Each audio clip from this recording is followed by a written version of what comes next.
Shalom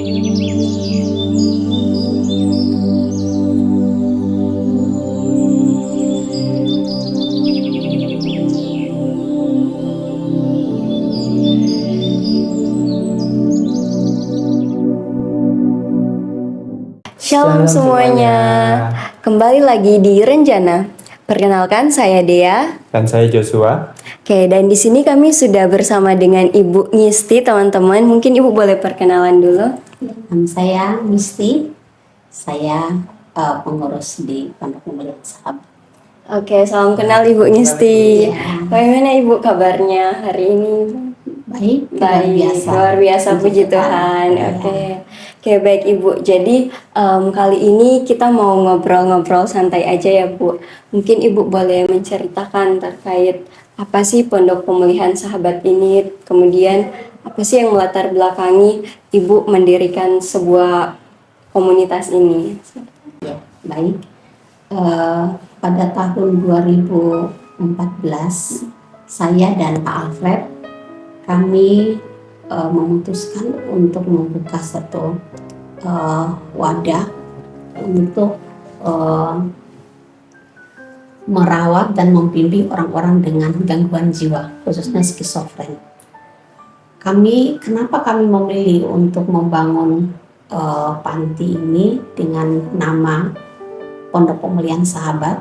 Karena kami melihat banyak teman-teman yang mengalami gangguan jiwa tetapi tidak dirawat dengan tepat.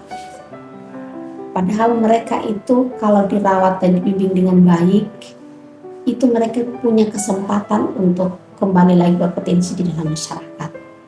Ya, kami membangun itu karena ada seorang mahasiswa. Dimulai dari satu mahasiswa yang jauh di rantau dan dia sakit, mengalami gangguan jiwa ketika dia ada di Jogja, keluarganya jauh dan tidak ada siapa-siapa di sini. Dan kebetulan dia adalah seorang gadis umur 18 tahun.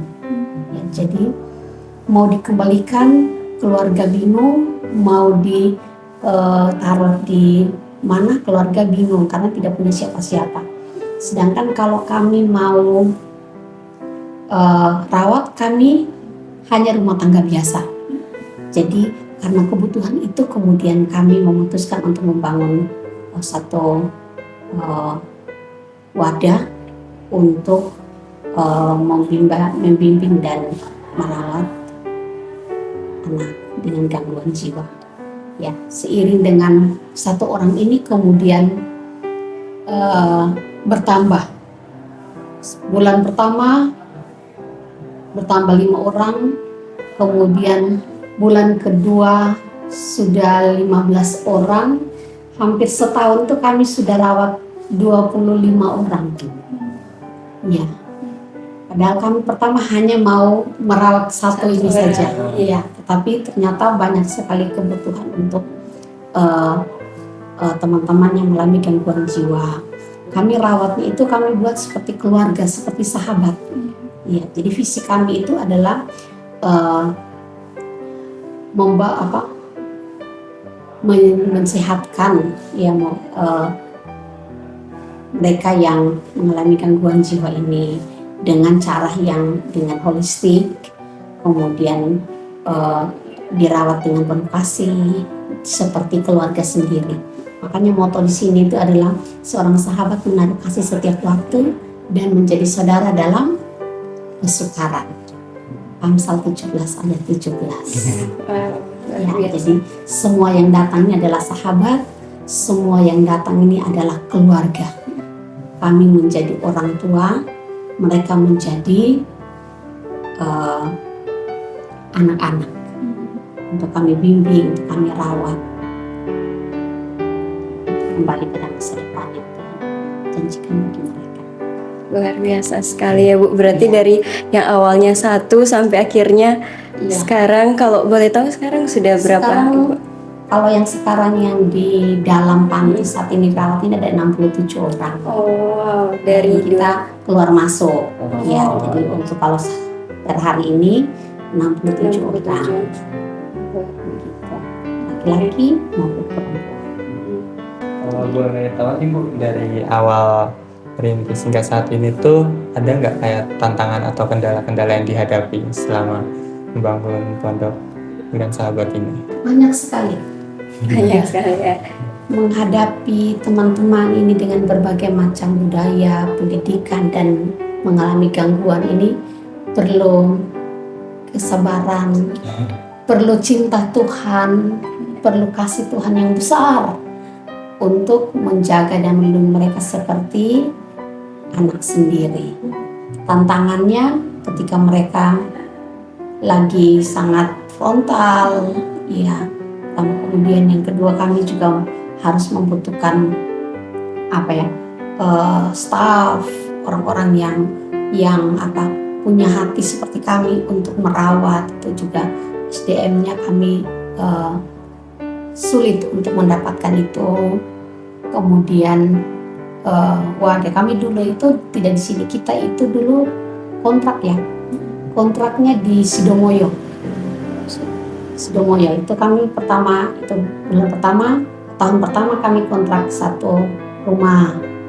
Masuk tahun ke-3 itu kami kontrak sampai 3 rumah karena terlalu banyak teman-teman yang masuk ya. Kemudian pas 10 tahun kami pindah ke sini. Puji Tuhan ini sudah punya sendiri. Wah, puji Tuhan. Ya, ini diresmikan oleh Bupati Sleman 2022 kemarin.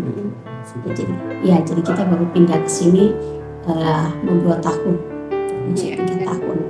Iya, gitu. Jadi kalau banyak tantangannya. Baik itu dari menghadapi teman-teman, klien ini, kebutuhan SDM, kemudian dari keluarga klien sendiri, ya tidak bekerja sama, kan harus tidak ada dukungan dari keluarga, itu sangat sangat membuat kami kesusahan dalam melayani mereka. Dari semua tantangan tadi yang Ibu sebutkan, kira-kira dari Ibu maupun yang teman-teman yang bertugas di sini, ada nggak sih cara khusus untuk bagaimana caranya bisa melewati tantangan itu? Untuk melewati tantangan itu kami punya satu cara yang mujarab, yaitu setiap pagi itu sebelum melakukan semua kegiatan, semua staf itu akan berdoa pagi. Ada doa pagi itu, di situ kami berdoa untuk semua klien-klien ini, semua kegiatan kami hari itu sekalian briefing pagi itu dan didoakan semua, baru kami melakukan kegiatan. Jadi kami kami punya cara untuk mengatasi mereka yang lagi down, mereka lagi ngamuk, mereka lagi bermasalah, ataupun mungkin tantangan dari luar, ya. Untuk surat perizinan, untuk semua itu kami bawa di dalam doa. Ya. Jadi kalau misalnya hanya kenapa bisa sampai seperti ini, kami hanya punya satu kekuatan, kami punya Tuhan Yesus. Ya. Jadi di sini sudah semua staf sudah tahu bahwa pemimpin tertinggi di sini itu adalah Pak Kris. Sudah kenal Pak Kris. Ya, di sini ada ketuanya Pak Alfred, kemudian ada saya, tapi pimpinan tertinggi kami di sini adalah Pak Kris. Namanya Pak Kristus. Ya, itu di sini itu pimpinan tertinggi. Jadi kami melewati banyak hal bersama dengan Tuhan sampai punya rumah sendiri. Ini pun juga karena pemurahan Tuhan. Ya. Kami berdoa, kemudian ada seorang anak Tuhan pemborong yang mau membangun rumah ini, kemudian kami akan mencicilnya setiap tahun. Gitu. Jadi ini merupakan kasih Tuhan untuk pemulihan sahabat. Semua tantangan kami bisa lewati, ada banyak tantangan baik itu dari banyak sisi, hambatannya juga banyak. tapi bisa lewati semuanya bersama-sama dengan Tuhan Yesus. Iya. Kan berarti kuasa doa ya. Iya. Pertolongan Tuhan. Dan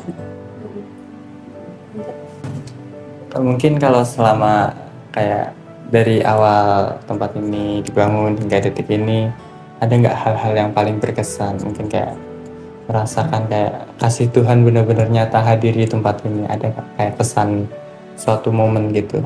Iya. Yang sangat berkesan. Kami merasakan kasih Tuhan itu banyak. Banyak, Sangat banyak. sangat banyak. Karena terus terang sampai saat ini pun kami tidak punya sponsor dan donatur tetap. Ya. Kita pembiayaan itu sebenarnya subsidi silang, tapi keluarga ini kan kadang-kadang